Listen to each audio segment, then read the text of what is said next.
பொங்கலில் பருப்பே சேர்க்காமல் செஞ்சு பார்த்துருக்கீங்களா? நான் இன்றைக்கி ஹெல்த்தியராக அந்த வரகில் தான் செய்ய போகிறேன். வரகு கண்டிப்பாக 4 ஹவர்ஸ் நல்லா ஊற போட்டு வாஷ் பண்ணி எடுத்து வச்சுக்கோங்க. இப்போ ஒரு குக்கரில் கம்மியான அளவு ஆயில், 1 ஸ்பூன் நெய் விட்டுட்டேன். இப்போது கொஞ்சம் முந்திரி பருப்பு ஆட் பண்ணிக்கலாம், க்ரன்ச்சியாக இருக்கும். ஒரு கொத்து கருவேப்பிலை ஆட் பண்ணிக்கலாம். குட்டி குட்டியாக நறுக்கி போட்ட இஞ்சி, அதுக்கப்புறம் 1 ஸ்பூன் சீரகம், 1 ஸ்பூன் மிளகு. இதெல்லாமே 1 நிமிஷத்துக்கு சாட்டே பண்ணுங்கள். நல்லா சாட்டே பண்ணதுக்கப்புறம் தண்ணி ஆட் பண்ணிக்கலாம்.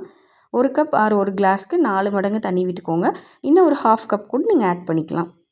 இப்போ சால்ட் சேர்த்துட்டு நல்லா கொதிக்கணும். கொதித்ததுக்கப்புறம் உப்பு செக் பண்ணிவிட்டு வரகரிசியை ஆட் பண்ணிக்கோங்க. ஆட் பண்ணிவிட்டு 4 விசில் விட்டு எடுத்தீங்க அப்படின்னா சூப்பர் சாஃப்டான வரகு பொங்கல் தயார். உங்களுக்கு பருப்பு ஆட் பண்ண பிடிக்கும் அப்படின்னா பாசிப்பருப்பு இதில் 1/4 கிளாஸ் அளவு சேர்த்துக்கோங்க. 1 கப்புக்கு 1/4 கிளாஸ் அளவு சேர்த்துக்கோங்க. அதுவும் இன்னும் செம டேஸ்ட் பெட்டராக இருக்கும். ரைஸ்க்கு பதிலாக இது சேர்த்திக்கும் போது இன்னும் கொஞ்சம் ஹெல்த்தியாக இருக்கும். நமக்கு ட்ரை பண்ணி பாருங்கள்.